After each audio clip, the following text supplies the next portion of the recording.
Haleluya. Puji Tuhan. Tuhan Yesus baik. Amin. Tadi malam kami ada Natal juga di daerah Gaperta sana, Helvetia ya, saudara. Pas keluar tol langsung dapat di gerejanya, GBI juga, Alpha Omega, saudara. Nah, saya bersyukur, saudara. Saya bersyukur. Saya berapa kali diundang saudaraku khotbah di GBI, ibadah raya, saudara. Dan yang paling saudaraku yang saya senang itu worshipnya. Worshipnya. Amin. Dan saya pernah melihat satu slogan di satu gereja GBI, saudara, yang berkata, fokus ibadah kita adalah penyembahan. Dan sebenarnya Kisah 13 ayat 2 itu bicara tentang saudaraku ibadah. Satu hari, one day when they were worshiping God. Bahasa Indonesia katakan satu hari ketika mereka beribadah. Tapi bahasa Inggrisnya one day when they were worshiping God. Ketika mereka menyembah Tuhan. Itulah ibadah yang sebenarnya. Katakan amin. Karena kita akan menjadi serupa dengan yang kita sembah. Kita sembah Tuhan Yesus, kita akan mengalami yang namanya saudara perubahan hidup menjadi segambar dengan Dia. Katakan amin. Dan firman Tuhan pada hari ini kita akan lihat bagaimana 3 orang Majus mengalami perubahan karena jumpa dengan Tuhan. Kita nggak sekedar datang ibadah, nggak sekedar datang bernatal, tapi Pak Borsadi berkata kita harus bertemu dengan Tuhan, jumpa dengan Tuhan. Pertemuan dengan Tuhan itu yang mengubahkan kita. Amin. Ibadah bukan hanya seremonial, bukan hanya selebriti atau apa namanya saudara, celebration, tapi ibadah itu kita mengalami perjumpaan dengan Tuhan. Kesaksian di Alkitab yang lama, Yakub. Kenal Yakub? Yang namanya akhirnya diubah jadi Israel. Kapankah Yakub akhirnya berubah menjadi Israel? Ketika di tepi sungai Jabok dia ketemu dengan Tuhan. Sampai dia berkata, ini namanya Peniel, wajah Tuhan. Aku telah berjumpa dengan Tuhan dan aku selamat, aku tidak mati. Amin saudara. Sejak itulah saudara, nama Yakub yang notabene manusia lamanya penipu, big liar, akhirnya berubah menjadi pemenang. Your name is not Jacob anymore, but Israel. Amin. Karena engkau bergumul dengan Allah dan manusia dan engkau menang. Perjumpaan dengan Tuhan itu yang mengubahkan kita. Tata cara ibadah sehebat apapun takkan jaminan kita berubah. Tapi ada hubungan pribadi dengan Tuhan. Katakan amin. Haleluya. Amin. Oh, exciting, saudara, exciting. Kita baca ya, Matius pasal 2 ayat 10. Tema yang diberikan pada kami Matius pasal 2 ayat 11, tapi saya mau baca dulu ayat 10-nya sampai ayat 12. Ketika mereka melihat bintang itu, sangat bersuka citalah mereka.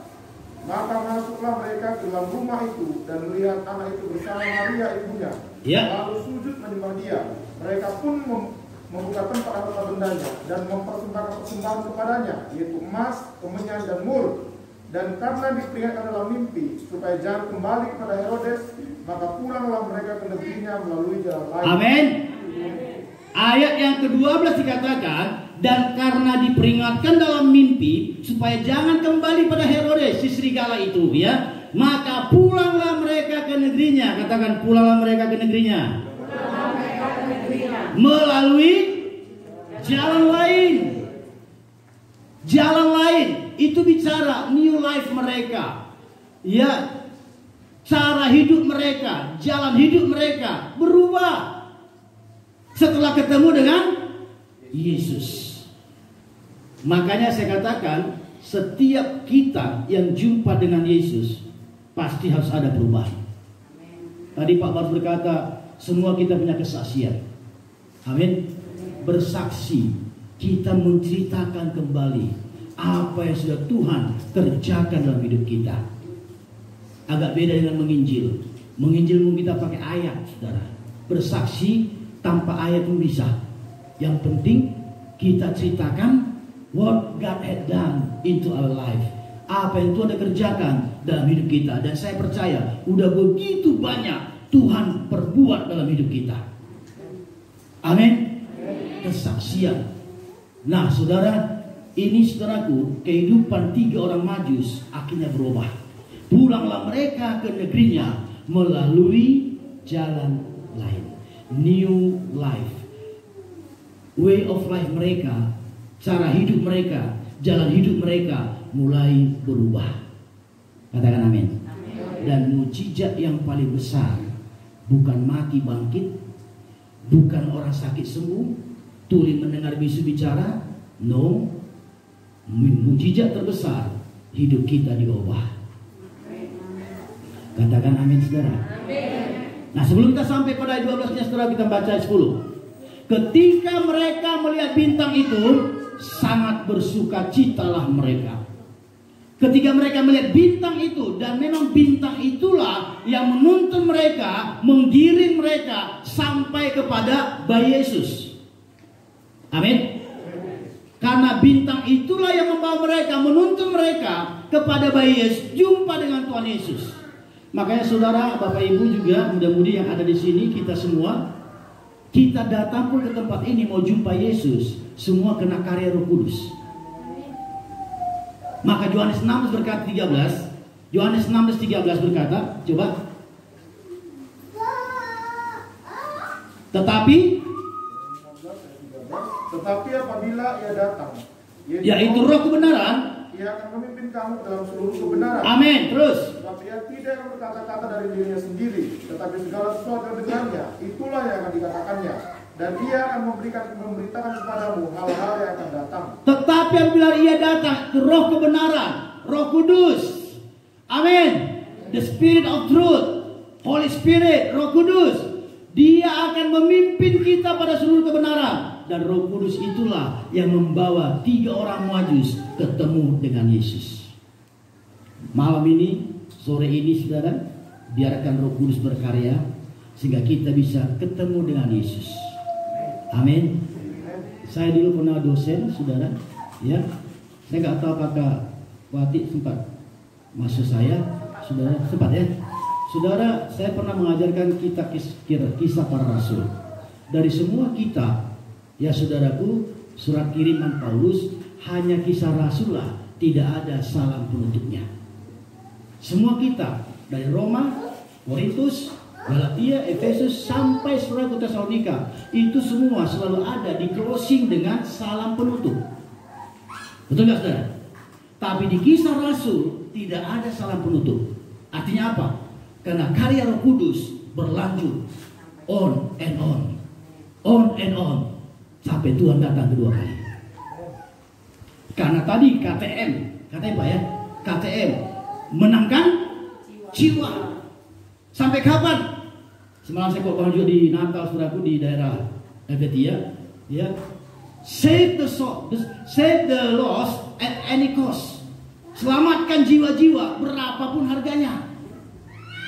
Di hati Tuhan, bagaimana setiap orang diselamatkan, tidak ada satupun yang binasa. Itulah sebabnya dia rela mati di kayu salib. Dia rela meninggalkan surga yang mulia. Untuk apa saudara? Matius 1 berkata, ya sekarang kita mengetahui siapakah Yesus itu. Ayat yang ke-21 berkata, beri namanya Yesus, karena dialah yang menyelamatkan umatnya dari, coba baca Matius 1:1. Ia akan melahirkan anak laki-laki. Iya. Dan engkau akan menamakan dia Yesus, karena dialah yang akan menyelamatkan umatnya dari dosa mereka. Karena dialah, Yesuslah yang akan menyelamatkan umatnya dari dosa. Jadi bukan dosa selamatkan umatnya dari dosa. Karena manusia sejak Adam dan Hawa dosa di Taman Eden, mereka nggak sanggup menyelesaikan dosa mereka. Mereka coba menutupi ketelanjangan mereka, menyemak daun pohon ara, dia buat jadi satu cawat namanya, menutupi ketelanjangan mereka. Itu setelah mereka melanggar perintah Tuhan untuk makan buah tengah taman. Saya tanya saudara, apakah berhasil dosa mereka selesai? Berhasil enggak? Buktinya apa? Ketika Tuhan datang Taman Eden, mereka takut, mereka mereka sembunyi. Amin. Jadi perbuatan manusia, upaya manusia takkan bisa menyelesaikan dosa saudara. Maka Ibrani 9 berkata 22, tanpa penumpahan darah tidak ada pengampunan. Kita tahu saudara, daun pohon ara, daun apapun namanya, diiris, dipotong, digusting, digunting, takkan pernah mengeluarkan setetes darah. Iya atau ya? Mau daun apapun namanya saudara, kecuali daun telinga, itu nggak ada darahnya, ada gitu. Mau daun apapun namanya, diiris, dipotong, digergaji, takkan pernah mengeluarkan setetes darah pun. Dan itulah dicoba oleh Adam dan Hawa istrinya untuk menyelesaikan dosanya. Gatot, gagal. Maka dikatakan di Ibrani 9:22, tidak ada pengampunan tanpa penumpahan darah. Untuk itulah Yesus mati menyelamatkan kita, saudara dan saya, dari semua dosa kita. Maka dia disebut juru selamat. Amin. Minggu lalu dalam pengembalaan kami saya sampaikan firman Tuhan ya tentang Yesus mengaku siapa dirinya. Salah satu dikatakan dalam Yohanes 6, I am the way, I am the truth, I am the life. Dalam bahasa Inggris itu luar biasa artinya saudara. Kalau bahasa Indonesia, akulah jalan, kebenaran. Bahasa Inggris ada artikel, ada determiner D di situ. I am the way, itu pengertian artikel determiner D di situ satu-satunya. I am the way, it means I am akulah, only I am is the way. There is no one way, nggak ada yang lain. Amin saudara. Akulah kebenaran, artinya akulah satu-satunya kebenaran, akulah kehidupan, akulah satu-satunya kehidupan, nggak ada yang lain. Maka dia berani berkata, no one comes to the Father except through me. Tak ada satu pun sampai pada Bapa kalau tidak melalui aku. Karena hanya dia, katakan hanya dia. Akulah satu-satunya. Makanya saya bersyukur loh saudara. Saya tonton YouTube banyak kali kesaksian ketika Tuhan reveal himself, menunjukkan dirinya pada orang-orang yang di luar kita, luar iman kita. Selalu Tuhan sering berkata, akulah jalan itu. Aku jalan itu, ikutlah. Karena rupanya sampai sekarang mereka kan masih berdoa ya, tunjukkanlah kami jalan.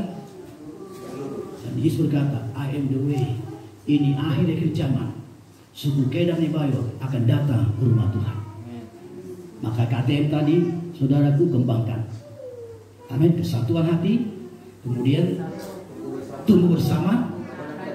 Nah kita harus bertumbuh saudara. Yang namanya hidup harus bertumbuh. Kalau ada bunga mati, ada sini mau mati. Ini bunga mati. Sampai Tuhan datang takkan berubah itu, begitu terus. Tapi bunga hidup dari kecil bertumbuh.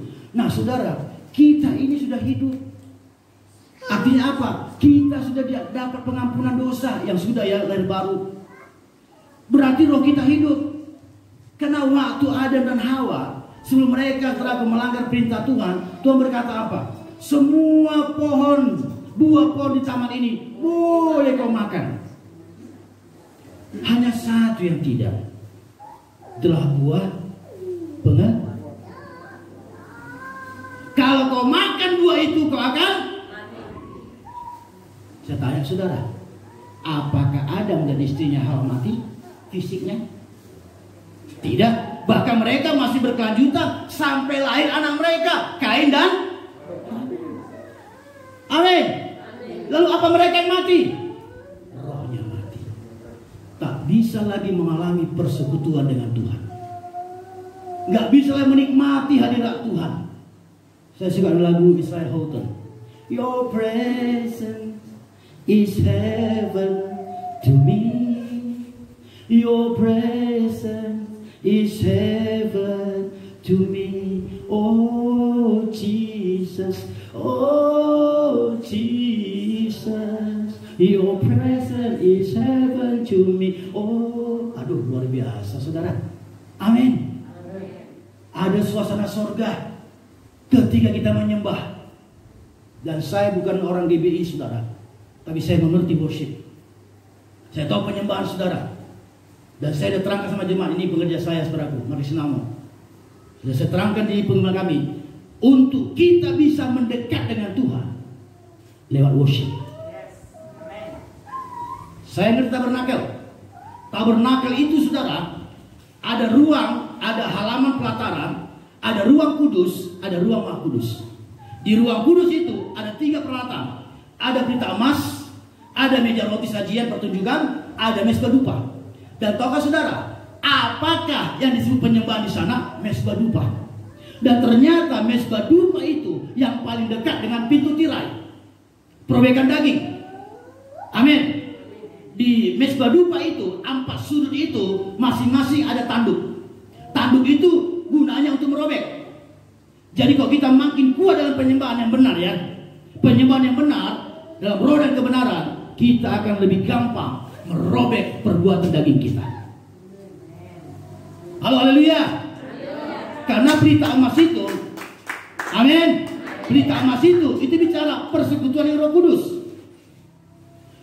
Meja roti itu bicara persekutuan dengan firman. Baru mezbah dupa dengan Bapa lewat penyembahan. Maka genaplah triangle tadi, segitiga itu menyembah Bapa dalam roh dan kebenaran. Banyak orang saudara hanya kencang di firman, limpah firman, makulata. Saya Pak Barus, sejak saya bertobat tahun 82, saya punya moto sampai tadi pagi, no Bible, no breakfast. Takkan sarapan pagi aku sebelum baca Alkitab. Dan Amsal tiap hari 1 pasal. Gampang ingatnya. Sesuai dengan today. What date is today? Tanggal berapa sekarang? Amsal pasal 5. Amin. Maka tiap pagi saya share. Sampai ada 800 teman di WA. Saya share firman Tuhan. Amin. Dan saya selalu memberkati dengan apa firman. Karena saya tahu saudara, kita ini tidak bisa ditambah firman. Tapi hanya kencang firman saja pun tanpa worship, nanti jadi Farisi.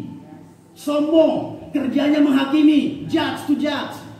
Halo, haleluya.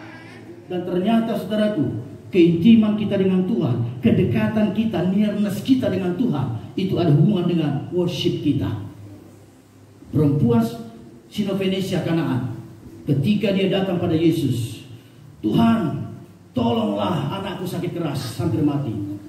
Saudara, Tuhan tidak menggubris, bahkan dia berkata, aku diutus hanya untuk domba Israel. Berhentikah dia? Tidak.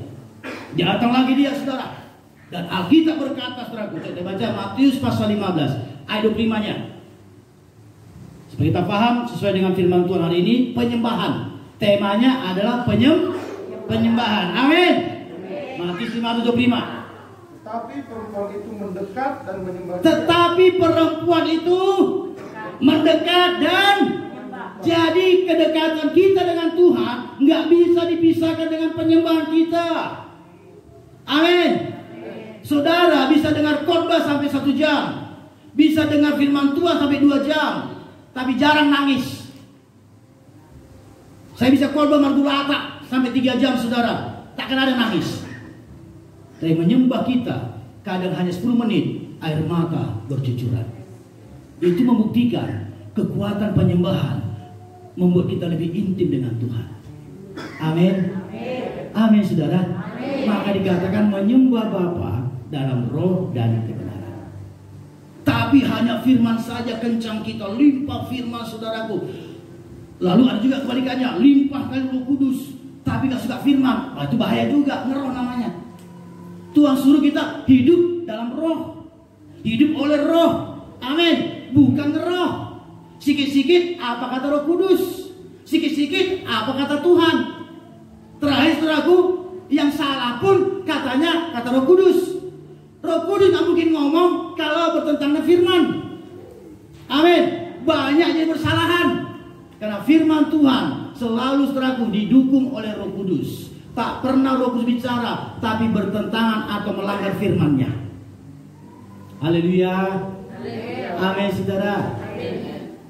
Ketika perempuan yang mendekat dan menyembah Tuhan, Kedekatan saya dengan Tuhan, kedekatan saudara dengan Tuhan, harus ada penyembahan kepada Tuhan. Dan memang 3 orang Majus. Kita baca Matius 2 tadi. Sekarang ayat 11-nya. Lewat Roh Kudus mereka dibimbing, dituntun sampai pada kebenaran Yesus. Lalu apa terjadi? Ayat 11-nya. Maka masuklah mereka ke dalam rumah itu. Masuklah mereka ke dalam rumah itu. Lanjut. Dan melihat anak itu bersama Maria ibunya. Dan melihat artinya jumpa. Saudara masuk ke rumah, masuk rumah Tuhan, masuk ke ibadah, harus jumpa dengan Tuhan. Especially Christmas ini, Natal, ini kan ulang tahun kan? Namanya ulang tahun, saudaraku, nggak jumpa sama yang ulang tahun, kan janggal kan? Amin. Kita diundang ulang tahun, bawa kado, oke lah saudara, kita bawa kado, hati kita kado kita. Bahkan kita kasih makan nanti ya. Amin. Haleluya. Oke lah, kita nggak bawa kado, hati kita hancur, itulah kado terbaik bagi Tuhan. Tapi kalau kita dikasih makan pun nggak ketemu sama yang ulang tahun, kita pulang berbete-bete. You know berbete-bete? Komplain, bersungu-sungu. Ya, aduh mau nangangan doi, adong bete kaisan. Adong kiru-kiru. Kita kan pengen ketemu sama ulang tahun. Amin. Yesus ulang tahun di Natal-Natal ini, saudara. Ketemulah, jumpalah dengan Tuhan. Haleluya. Saya alami Bapak Ibu saudara. Saya terima Yesus lahir baru tahun 82, kelas 1 SMA. Tahun bulan Agustus, tanggalnya lupa. Sebelumnya I am a Batman. Now I am a Superman. Amin. Kalau sudah kenal Pasar Merah, yang dulu besok bahagia, sekarang soal diri ya. Siapa tahu Pasar Merah? Saya tinggal di situ. Tanya aja Gordon Sirait, preman Pasar Merah, juara biliar Pasar Merah, yang sedang dicalonkan untuk melawan M. Basir waktu itu, ya, juara biliar nasional dan marga Ketaren, saudaraku. Nah saudara, dan saya sering saudaraku main biliar mana-mana, pulang-pulang uang itu taruh di kantong, gepok-gepok saudara. Masih SMP, masih celana pendek. Kelas 1 SMA, Tuhan tangkap saya. Seorang teman marga Purba, John Ricardo Purba, berkata, Don, Yesus mengasihimu. Hanya itu dia bilang, Don, Yesus mengasihimu. Iya Don. Kami sasar bandar dulu saudara, tapi dia bertobat duluan. Asal jumpa dengan sepeda apa itu, sepeda janda ya. Gak ya. Kalau misalnya sepeda janda ya, sepeda duda nggak ada kan. Dengan sepeda yang besar itu saudara, apa namanya itu? Sepeda apa? Ah itulah besar panjang yang tinggi itu saudara. Asal jumpa, lagi main judi saya Pasar Merah saudaraku, main kiu-kiu, main tuo, banyak sangat saudaraku. Saya dekatinya, saya malu. Don, Yesus mengasihimu. Iya tenanglah kau, ada waktunya itulah. Sibuk kali kau, Yesus mengasihimu. Malu kawan-kawan semua lagi merokok berganja sudah. Yesus mengasihimu, lalap lagi. Sabar kau. Iya, nggak marah dia saudaraku. Kalau bapak itu preman waktu terminal di Teladan, dia Berlin Purba, itu preman dulu saudaraku. Dia bertobat mereka semua saudara. Haleluya. Nggak pernah dia bosan. Sampai kupikir begini. Dan capek aku diganggu kawan ini. Bertobat kau, Yesus mengasihimu. Ayo ibadah kebaktian. Itu namanya PDRT, Persatuan Rumah Tangga, kan? Ya kan, PDRT. Bukan KDRT, beda. Jadi sekali waktu, udahlah, supaya nanti next time dia gak ganggu saya, ya, pergilah aku saudara. Itu rokok, ya, masa hisap. Pas masuk rumahnya, gang pendorong Pasar Merah. Saya itu matikan apinya, simpan di kaos kaki. Sayang loh, Ji Samshu, Ji Samshu, sampailah ibadah. Kebetulan yang khotbah itu pakai serai, baktiar serai, ya. Saudara, itulah yang dulu yang membawa saya kepada keselamatan. Waktu dia khotbah, serai pula saya pikir. Ada juga serai pendeta, saya pikir saudara, ya. Kupikir semua serai preman, saudara, penjudi. Khotbah dia saudara. Nggak pernah aku nangis ibadah. Saya dulu Katolik, saudara. Nggak pernah aku nangis ibadah. Hari itu aku nangis. Dipanggil altar doa. Saudara yang mau terima Yesus, maju ke depan. Tuhan ampuni dosamu. Aku maju, saudaraku. Berlutut aku ketika begini, saudaraku. Kemudian saudaraku, ya, tanpa saya sadari, saya teriak. Saya percaya itu pekerjaan Roh Kudus. Aku mau melayani Kau Tuhan. Aku jadi hamba-Mu Tuhan. Padahal Katolik kan. Lalu bilang, Mak, Pak, aku mau bertobat, Mak, Pak. Aku ini pastor. Pastor. Kau laki-laki paling besar. Nanti saya berhenti bawa nama keluarga kita serahin. Kau menjadi pendeta boleh. Pastor jangan. Tanya saudaraku. Pokoknya hamba Tuhan lah, aku bilang. Oke, boleh. Tamat SMA dulu. Tamat SMA. Tamat SMA, ku tagih janjinya. Mak, Pak, aku udah tamat. Aku mau kuliah teologi. Tak bisa. Kok tak bisa? Mana janjimu? Tak bisa. Kau harus kuliah. Ambil Firmaru. Dulu namanya Firmaru. Kita UPTN kan? UPTN ya. Ya, apa namanya? Nggak tahu saya. Ya. Ambil Firmaru. Ujian kau. Saya itu orang bodoh, saudara. Saya mulai saudara ujian. Kalah pula. Mamaku marah. Kau buat kau bodoh. SMP juara 1. SMA juga, saudara. Siswa teladan lagi. Amin. Kau buat kau bodoh. Supaya kau jadi pendeta. Tak bisa. Nggak masuk negeri kau. Swasta. 85 saya tamat SMA. Masuklah saya ke Nomensen. Dulu masih Amu di Pasar Ibu rektornya. Dahsyat itu. Ya, itu jago makro Asia, saudara. Amin. Saya masuk Nomensen 85, saudaraku. Saya ambil akuntansi S1, saudara. Tahun depannya, saudaraku, lewat 2 semester saya kuliah di Nomensen, saudaraku. Bagus nilai semua, saudara. Saya doa sama Tuhan. Tuhan, nggak apa-apa lah Tuhan ya. Udah kado aku kuliah. Nanti ku pakai pun nanti semua untuk melayani Kau Tuhan. Tuhan, aku izin. Aku mau mendaftar ke PTN negeri. Aku mau ujian, Tuhan. Oke, saya ujian. Luluslah saya IKIP. Sekarang namanya Uni Dalam Merbau. Sastra Inggris, EPBS, S1 juga. Jadi I have 2 universities at a time. Kemudian saudaraku, karena begitu kuatlah panggilan Tuhan ini. Siapa nggak kenal akuntansi Nomensen, saudara? Sastra Inggris IKIP. Haleluya. Tapi kemudian saudaraku, special calling itu, panggilan khusus yang udah lama saya terima dari Tuhan, saudaraku. Aku mau pakai engkau, aku mau pakai engkau. Masih SMA ada terngiang-ngiang, I want to use you. Aku mau pakai engkau jadi alatku. Mama aku gak setuju Tuhan, bapakku juga. Kalau Judika, mama papa gak setuju. Nah, seri waktu saudaraku, saya ambil namanya IKIP, saudaraku, lulus 86. Sampai full kredit. Dulu ada namanya tiga cara untuk lulus. Ada makalah skripsi, ada jalur tol, jalur kuliah. Tamat mata kuliah semua, full kredit, tinggal ujian komprehensif, selesai. Graduation.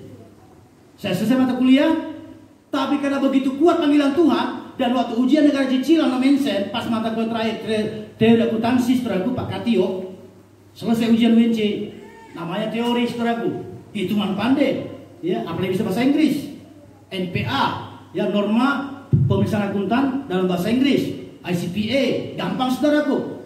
Tempat saya selesai ujian. Semua mahasiswa yang selesai ujian jangan keluar sampai semua nanti bareng keluarnya, bel bunyi. Saya tenang. Udah siap kan? Tanpa kopikologi. Asli. Tahu kopikologi? Contekan. Saya dulu tenang bersandar. Tiba-tiba, memang begila kerja Roh Kudus. Tiba-tiba, suddenly, suara itu kembali terngiang, audible. Kebenaran telinga saya. Apalagi ujian sibuk kawan-kawan yang lain. Ingat janjimu padaku. Aku mau pakai engkau. Pulang ke rumah, saudaraku, resah dan gelisah. Kepanasan, saudaraku. Saya masuk kamar, saya doa, Tuhan, kalau memang langsungnya aku jadi hamba Tuhan, ngapain kuliah lagi tadinya? Sampai selesai mata kuliah berkredit, Tuhan. Tuhan gak mau tahu. Aku mau pakai engkau. 2 tahun kerja aku, nanti dapat kerja, ku balas dulu biaya orang tua aku selama ini, sama mereka aku gaji semua, baru aku jadi hambamu. Tuhan bilang, aku mau pakai engkau. Di sana Tuhan ada saya. Ketaatan yang ditunda itu bukan ketaatan. Hari ini juga, ketika mendengar suara Tuhan Allahmu, jangan keraskan hatimu. Kita seringkali menunda untuk taat. Di mata Tuhan itu belum ketaatan namanya. Ketaatan itu pada waktu kita dengar Dia berkata, kita taati, itulah ketaatan. Seperti Abraham ketika Ishak disuruh korbankan, nggak tunggu besok-besok, langsung besok paginya, saudara. Amin. Langsung, nggak tunggu seminggu.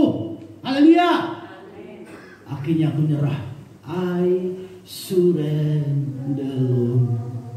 I surrender. Walaupun aku tahu nanti ke depan apa yang terjadi, pasti lagu dimarahi, dibully lagu, uang habis semua sama aku, saudara. Akuntansi berapa kuliahnya, saudaraku. Oke, kok iki biasalah, iki kan negeri kan. Ya, pada waktu masih 31.000, ya bakso dua bakso, 2 mangkok habis itu, saudara. Tapi no mention, saudaraku, ratusan ribu udah banyak dulu itu. Tapi karena Tuhan berkata, sekarang right now, I surrender, Lord. Tapi ada satu lagi Tuhan. Ini kayak komunikasi loh di kamar, saudara. Tadinya kan aku udah mau diterima bank niaga Tuhan. Kualifikasinya sarjana muda akuntansi dan bisa bahasa Inggris pasif. Aku bukan pasif, hampir aktif, hampir. Makanya saya puji Tuhan, ya pernah mendampingi Pak Joni Pardede, Joseph Sritonga menerjemah. Jadi begini, gue pendek, interpreter lo, saudara. Kami ke Hong Kong, ke Filipina, mereka speak Indonesia, aku speak English. Amin. Wah, kalau seorang Joni Pardede, saudaraku, nggak bisa sembarangan menerjemah dia, saudaraku, konglomerat. Dan dia tinggal di Australia, saudara. Dia pintar bahasa Inggris, betul. Tapi terminologi bahasa Alkitab mungkin dia kurang. Maka pernah sekali Tuhan Tarkol panggil jiwa, come on, come on. Itu pasaran, saudara. Come on, come on. Pak, bukan gitu, Pak. Come forward, come forward. Sama juga udah penting ngerti mereka. Memang maju mereka, maju jiwa terlalu nangis lagi, saudara. Amin. Tapi kemudian saya berkata pada Tuhan, iya Tuhan, aku udah hampir diterima bank niaga Tuhan. Karena kau tahu Tuhan, waktu aku ya sebagai dosen, ya waktu ini dulu masih saya, orang kenal saya, hamba Tuhan, dosen, tahan terkapar, tahan terdampar, tahan ditampar, nggak tahan lapar. Ya aku tanya sama Tuhan, Tuhan, aku nggak tahan lapar Tuhan, jujur. Gimana makanku nanti Tuhan jadi hambamu? Mama aku bilang, kalau kau jadi hamba Tuhan, makan batu kau. Saya puji Tuhan sampai sekarang nggak pernah makan batu. Amin. Tuhan bilang begini, kalau kau jadi kerja bank niaga, siapa yang menggaji kau? Pihak bank niaga. Kalau kau jadi PNS, siapa yang kau? Pemerintah RI. Mana lebih kaya? Bank niaga, PNS, pemerintahmu atau aku? Ampun Tuhan, ampun Tuhan. Kau lebih kaya Tuhan. Kau pemilik semua dunia ini Tuhan. Itulah. Macam-macam kau kata Tuhan. Akhirnya singkat cerita, jadilah hamba Tuhan sampai sekarang. Saya dikaruniakan Tuhan 4 putri. Puji Tuhan saudara, semua melayani Tuhan. Amin. Amin. Nah, saya bersyukur karena perjumpaan dengan Tuhan itu seperti orang Majus tadi, ketemu dengan Tuhan, itu yang mengubahkan saya. Nggak pernah saya nangis saudaraku ibadah waktu itu saudaraku. Tahun 82 ajak PDRT, Komsel atau EVA seperti ini saudaraku. Saya nangis saudara. Seorang berandalan Pasar Merah bisa nangis ibadah, itu luar biasa mujizat saudara. Amin. Dan saya langsung berkata, aku melayani Tuhan, aku jadi hamba Tuhan. Ternyata betul saudara, sampai sekarang Tuhan pakai saudara. Katakan amin. Karena perjumpaan dengan Tuhan pasti mengubah, termasuk saudaraku ambisi kita, termasuk rancangan hidup kita diubah Tuhan ketika jumpa dengan Tuhan. Saulus punya ambisi ambisi apa? Membunuh orang-orang yang ikut jalan Tuhan, memenjarakan mereka. Tapi ketika berjumpa dengan Tuhan, katakan amin.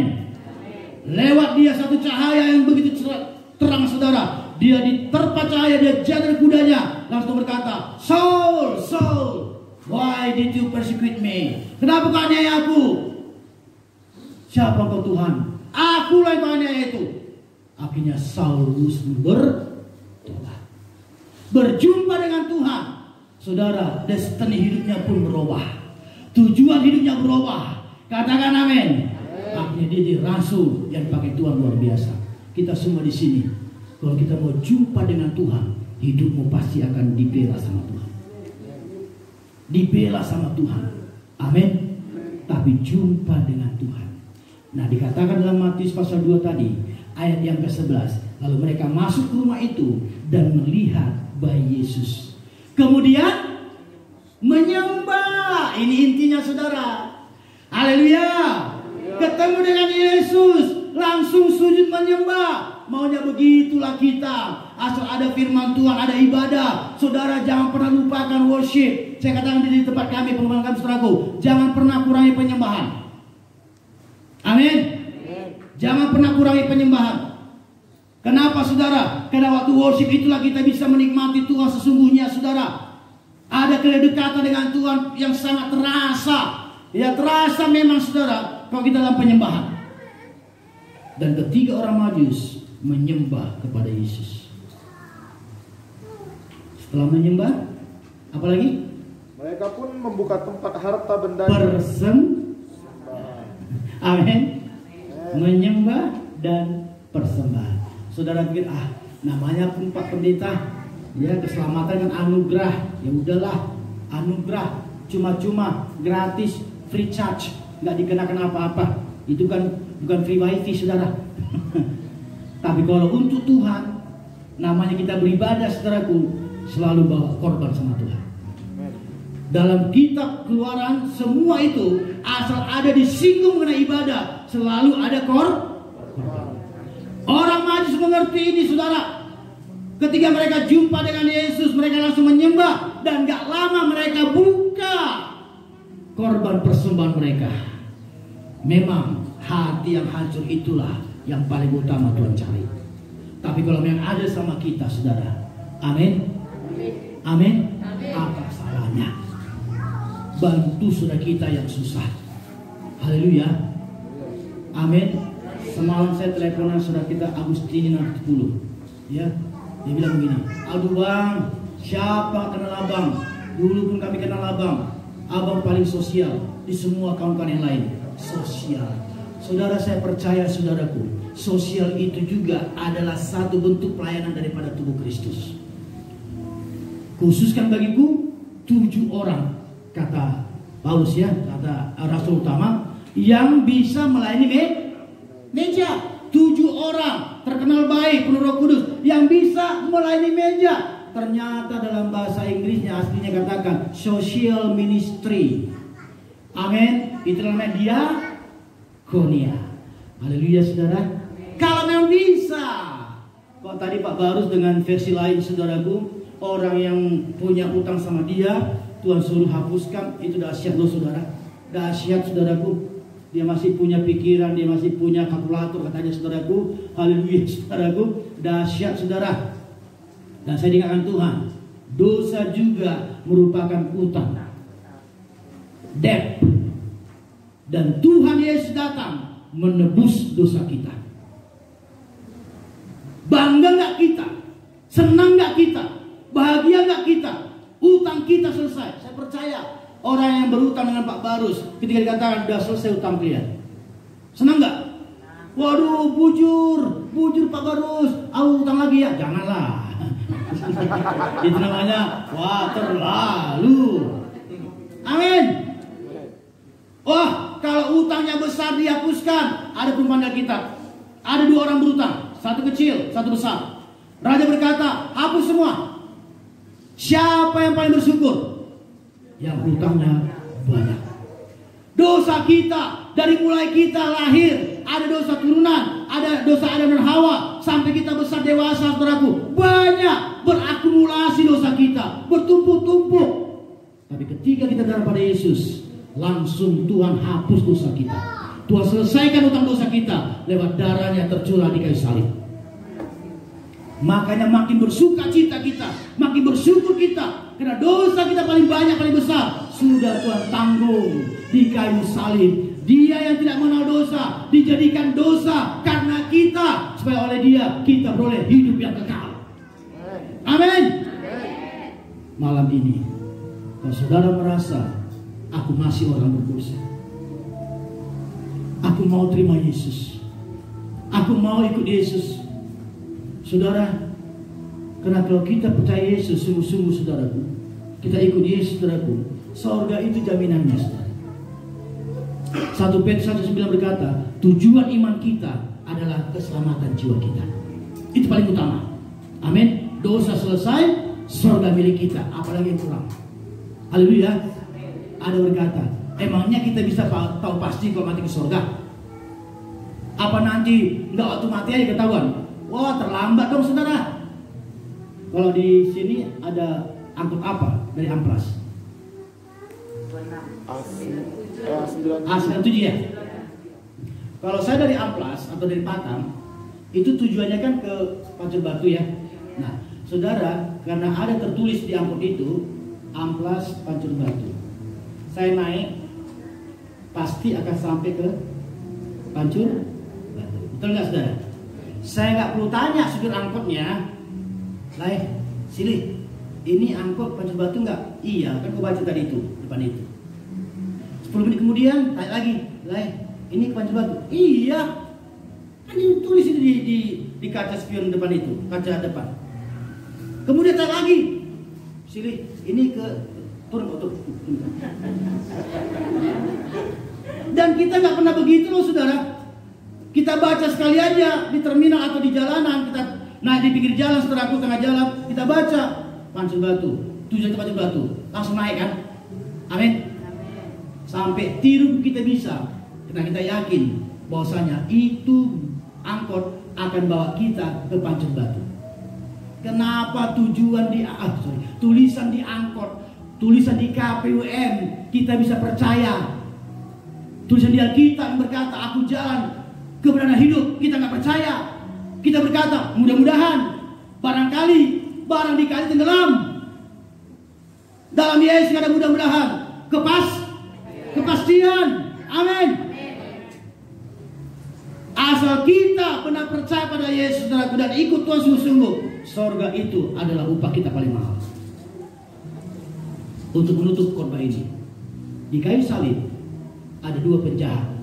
Kita Lukas, saudara bisa baca, satu sebelah kiri, satu sebelah kanan. Memang dari kita nggak ada jelaskan sebelah kiri kanan, tapi ada sebelah sana, sebelah sini, gitulah, saudara ya. Lalu sebelah kiri mencoba untuk mengejek Tuhan dan berkata, "Kalau benar engkau Mesias anak Allah, selamatkanlah dirimu, selamatkan juga kami." Betul nggak? Amin. Sebelah kanan bilang begini, "Hei, Sili, kenapa kau berkata begitu? Tidakkah kau takut akan muka Allah akan datang? Kita ini disalib, dihukum karena dosa kita. Tapi orang ini, Yesus ini, nggak ada dosanya." Pertama, dia mengaku dia orang dosa. Setelah itu, dia bilang sama Yesus di sebelah kanan tadi, "Tuhan, ingatlah aku jika engkau sampai ke rumah Bapa." Pengakuan pertama, akui dosa kita. Yang kedua, dialah Tuhan kita, juru selamat kita. Katakan amin. Apa kata Yesus? "Gundari, sadarion, today, Rabdodot au di paradise." Hari ini juga engkau bersama dengan aku di rumah Bapakku. Tuhan Maha Kuasa, semua dia bisa kerjakan, tapi kalau bohong dia nggak bisa, saudara. Amin. Nggak ada lip service sama Tuhan. Apa dikatakannya itulah kebenaran. Berarti saudara, sebelum mati yang sebelah kanan itu udah tahu dia akan bersama dengan Yesus di rumah Bapa. Amin. Kan waktu Tuhan berkata menjawab itu kan belum mati dia kan? Sekarang udah mati lah. Amin. Waktu Tuhan berkata, Hari ini juga engkau akan bersama aku di rumah Bapakku. Belum mati di waktu itu. Makanya kita ambil kesimpulan, saudara, sebelum mati kita tahu kita ke surga. Capek aku tinggal ngomongin senaku kasihku, bahasa Inggrisku dikit, saudaraku. Kalau memang tidak hamba Tuhan nggak tahu pasti, ngapain pula, saudara? Haleluya, mau jadi kaya? Akuntan aku saya kayak apa? Ya, itu dulu dosen kami, saudaraku, Sinuraya. Kereta api sana, bukan kereta api. Meninggal dia, Sinuraya, Katio, Yusuf, saudaraku. Bisa aja pada akuntan. Orang saya bagus kok, bahasa Inggris bagus, saudaraku. Bagus bahasa Inggrisnya? Nah, bagus kan? Ya, saudara. Tapi kenapa jadi hamba Tuhan, saudaraku? Satu yang paling utama, sorga dijamin Tuhan sama kita. Mau ke sorga, saudara? Yesus jalannya. Buka hati saudara, berubah saudara. Bertemu dengan Yesus, hidup kita pasti berubah. Lalu Matius 1:3 berkata, namakanlah dia Immanuel. Immanuel, Tuhan beserta kita. Akan selalu ada penyertaan Tuhan dalam hidup kita. Waktu masa-masa COVID, saudaraku, kita sangat butuh penyertaan Tuhan. Ada satu lagu, saudaraku, Jesus, name above all name, beautiful Savior, glorious Lord, Emmanuel, God is with us, blessed Redeemer, living word. Aduh, enaknya, saudara. Kayaknya mau masuk kamar lagi nih menyembah Tuhan, saudara. Amin. Blessed Redeemer, dialah juru selamat penebus kita yang suka memberkati kita. Emmanuel, God is with us. Dia beserta dengan kita. Ibrani berkata, if God be with us, who can against us? Si COVID pun takkan berani, asalkan sungguh-sungguh ikut Tuhan. Amin. Kita bangkit berdiri, saudara. Kita angkat pujian pada Tuhan. Terima kasih. Lagu apa?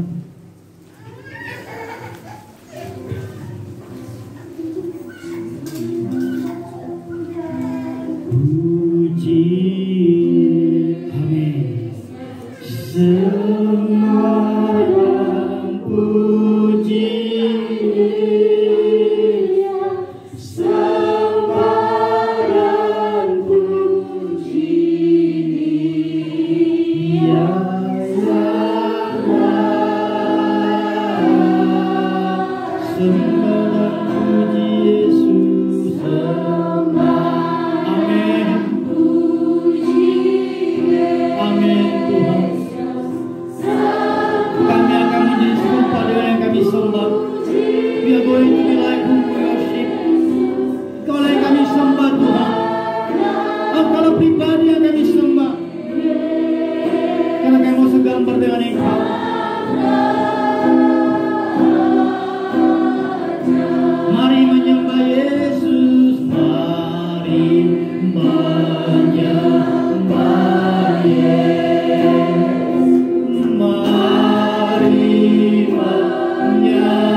Masih SMP, mamaku udah bilang, nyesal aku melahirkan kau. Sambil dia nangis, karena saya gak bisa diatur lagi. Nyesal aku melahirkan kau. Ketika dia menangis, terhadap saya menjerit. Tapi saya mau berubah gak bisa, saudara. Karena firman Tuhan berkata, Yohanes 15 ayat 5b, di luar aku, kata Yesus, kamu tidak dapat berbuat apa-apa. Out of me, you can do nothing. Lalu saya terima Yesus bulan Agustus 82. Lewat kesaksian seorang teman Marga Purba, saya datang pada Yesus dan hidup saya diubah, saudara. Saya nggak kolomerat, saudara, tapi saya bahagia, saudara. Saya bahagia. Saya punya, saudaraku, jaminan dari Tuhan.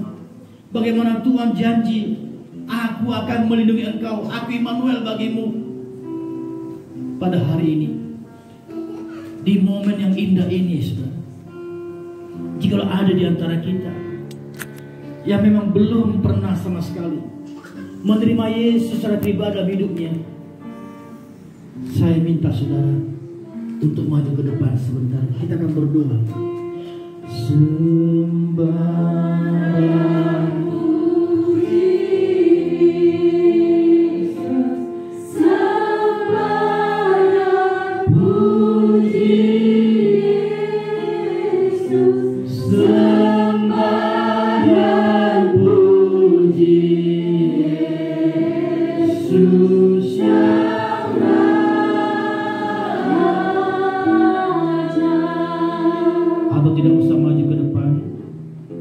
Saudara yang memang merasa butuh Yesus supaya hidup saudara diubahkan Tuhan, angkat tangan kananmu ke atas, letakkan tangan kirimu di dadamu, dan ikut-ikutlah doa saya ini. Oh Tuhan Yesus yang cinta saya, pada malam ini saya datang kepadamu Tuhan. Saya mengaku Tuhan Yesus, saya orang yang berdosa. Banyak dosa saya Tuhan. Ampunilah semuanya itu oleh darah-Mu yang tercurah di kayu salib di Golgota. Oh Tuhan Yesus, aku mau bertobat sungguh-sungguh. Aku mau ikut Yesus sungguh-sungguh. Mulai saat ini Tuhan, aku mau jadi Kristen yang benar di hadapan. Tidak hanya sekedar beribadah kepada Tuhan, tapi tidak pernah mengalami Tuhan. Tuhan Yesus, Firman berkata, jika kamu mengaku dosamu, aku Tuhan setia dan adil, akan mengampuni semua dosa. Terima kasih Tuhan, dosaku telah diampuni. Dan sekarang ini aku sudah menjadi anak-anak Tuhan. Satu lagi ya Tuhan, tuliskanlah namaku dalam kitab kehidupan-Mu di sorga yang kekal. Ketika Engkau datang nanti, kitab itu dibukakan, namaku dipanggil, aku ada di situ. Terima kasih Tuhan. Dalam nama Yesus. Amin. Puji Tuhan. Ampuni aku Bapa. Ampuni aku Tuhan. Yesus. Terima kasih Tuhan. Terima kasih. Setiap pergumulan mereka saat ini, apapun itu ya Tuhan, Engkau jauhkan apa yang menyembuhkan Tuhan. Bapa dalam nama Yesus, dalam nama Yesus, in Jesus name, in Jesus name. In the mighty name of Jesus, this power, be healed, power.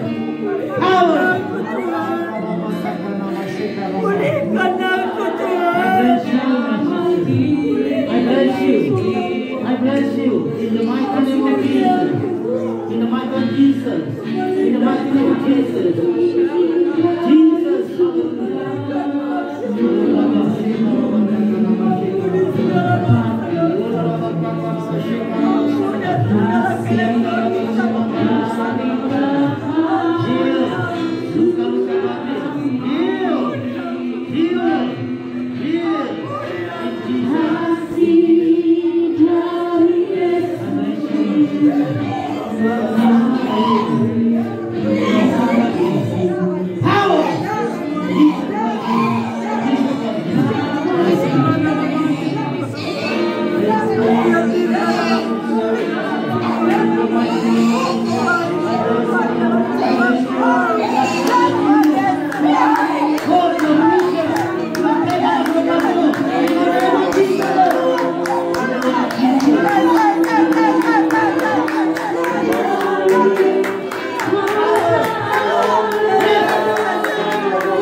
Tuhan firman berkata Tuhan, jikalau anak manusia itu memerdekakan engkau benar-benar merdeka. You will know the truth, it will set you free. Kau benar belajar firman Tuhan, baca kitab tiap hari saudara, engkau akan dimerdekakan.